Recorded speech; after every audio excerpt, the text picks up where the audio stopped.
Bismillahirrahmanirrahim. Assalamualaikum warahmatullahi wabarakatuh. Bagaimana kabarnya anak-anakku sekalian kelas 4? Tetap sehat ya?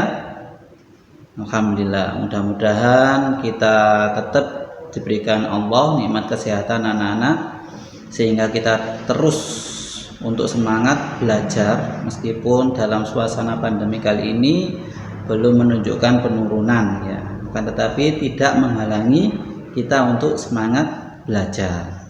Baiklah anak-anakku sekalian, untuk materi kali ini Pak Aris akan menjelaskan mengenai bab toharo ya, yaitu bab yang keempat. Nah, di situ nanti Pak Aris akan menjelaskan mengenai apa sih pengertian dari toharo itu, lalu macam-macam toharo dan benda-benda najis dan cara mensucikannya.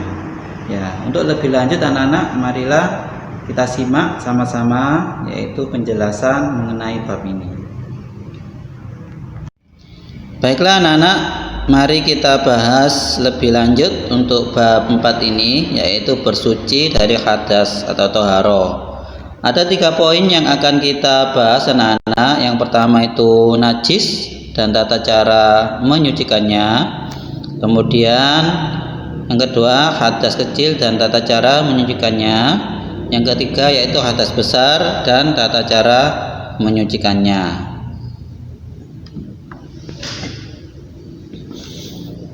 Nah, sebelum kita lanjutkan, apakah kamu tahu apa sih toharo itu? Kemudian apakah kalian sudah bisa untuk mempraktekkan wudhu? Kalau ini insya Allah Pak Aris yakin kalian sudah terbiasa ya.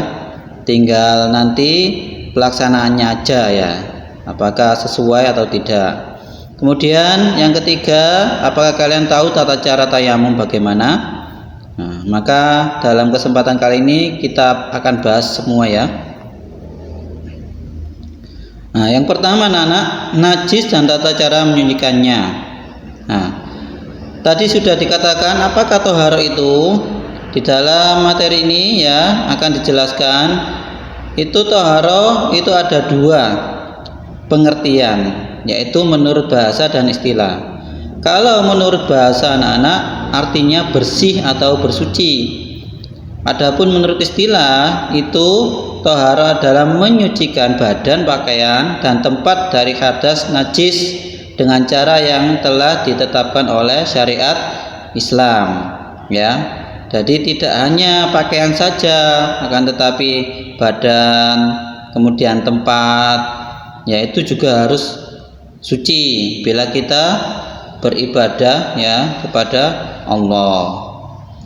Kemudian toharo itu dibagi menjadi 2 anak-anak, yaitu toharo dari najis yang berlaku badan ya, kemudian tempat.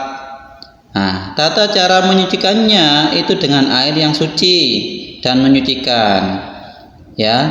Artinya air yang suci dan menyucikan itu adalah seperti air yang kita gunakan berwudu itu ya, itu bisa. Kemudian yang kedua anak-anak, yaitu toharo dari hadas. Nah, ini berlaku untuk badan ya, seperti mandi, wudu, tayamum ya. Ada 2 mandi itu, mandi junub juga ya, itu juga bisa dilakukan. Nah, untuk pengertian najis anak-anak, menurut bahasa najis itu artinya kotor. Tapi kalau menurut istilah, najis itu adalah sesuatu yang dianggap kotor ya. Benda barang yang terkena najis itu namanya mutanajis ya.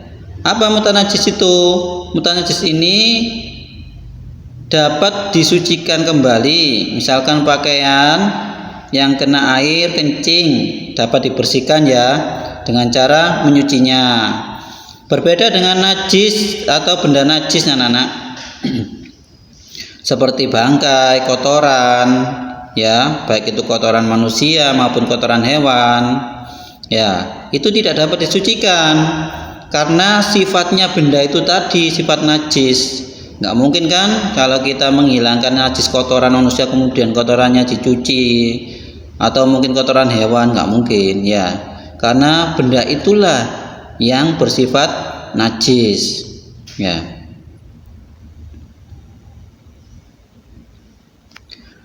Nah, akan tetapi anak-anak, segala sesuatu yang kotor itu tidak semua dikatakan najis. Misalnya apa? Misalnya itu kotoran akibat keringat, kemudian badan, ya, ketumbe di kepala, noda air kopi atau sirup. Ya, ini kotor, akan tetapi tidak bersifat najis, ya, dan mudah dibersihkan. Gitu. Nah, ini macam-macam najis anak-anak. Najis itu ya dibagi menjadi 3. Yang pertama itu najis berat atau mughalladho. Apa itu najis mughalladho? Najis yang harus disucikan sampai 7 kali dengan menggunakan air mutlak, dan salah satunya menggunakan debu atau tanah yang suci. Ya. Apa contohnya najis mughalladho ini? Yaitu jika terkena air tiur anjing. Ya, caranya bagaimana? Ya, caranya itu kita bersihkan dulu sama debu, ya, kemudian dibasuh dengan air sampai 7 kali. Nah, ini ya, makanya kenapa Islam itu tidak menganjurkan untuk memelihara anjing, yaitu tadi untuk mengantisipasi kena air liurnya ya, karena cara membersihkannya itu juga agak rumit ya. Kemudian yang kedua anak, najis sedang atau najis mutawasitoh. Nah, najis ini berbeda dengan najis yang pertama tadi. Perbedaannya adalah dalam tata cara membersihkannya.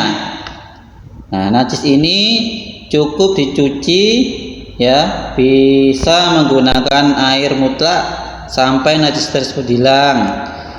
Dari zatnya, baunya, rasanya, mungkin warnanya itu sudah tidak ada ya. Itu dikatakan kembali suci lagi ya. Selanjutnya najis yang kedua tadi anak-anak, yaitu najis mutawasito ya, itu dari sering kita temukan baik dalam kehidupan kita sehari-hari ya, baik itu di lingkungan rumah dan lingkungan sekitar. Contohnya apa? Contohnya kencing orang dewasa atau kotoran hewan, yaitu najis mutawasito. Nah, ini ada pembagian najis anak-anak bagi menjadi 2, yaitu najis mutawasito itu tadi ya, najis ainiyah, kemudian najis hukmiyah. Nah, silakan bisa dibaca sendiri anak-anak ya dalam tampilan yang sudah Pak Aris sediakan ini. Selanjutnya najis ringan, yang ini yang ketiga, atau najis mukhaffafa, yaitu najis yang dapat disucikan dengan memercikkan atau menyiram air di tempat yang terkena najis tanpa harus dibilas seperti najis-najis sebelumnya. Yang paling gampang adalah najis ini contohnya seperti air kencing bayi ya, atau kencing bayi yang mana masih disusui oleh orang tuanya. Nah, itu sangat mudah sekali cara membersihkannya. Cukup dipercikan saja, kemudian sudah hilang sifatnya najis itu. Akan tetapi anak-anak, jika bayi itu sudah bisa makan ya, artinya ada asupan yang selain air susu ibu itu, misalkan bubur bayi, kemudian air ya, baik itu air putih maupun air susu formula lain. Nah, maka itu sifatnya najis mutlak ya, tidak bisa dipercikan air saja, harus dicuci ya kalau kena air kencing bayi yang diberi asupan selain air susu ibu.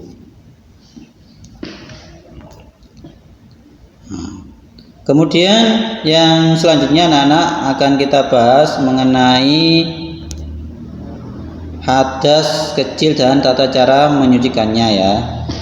Sebelum kita lanjutkan pembahasan ini, pengertian hadas ya, apa itu? Secara bahasa, hadas berarti kejadian atau peristiwa ya. Adapun menurut syar'i anak-anak, kejadian tertentu pada diri seorang yang menghalangi sahnya ibadah yang dilakukan ya.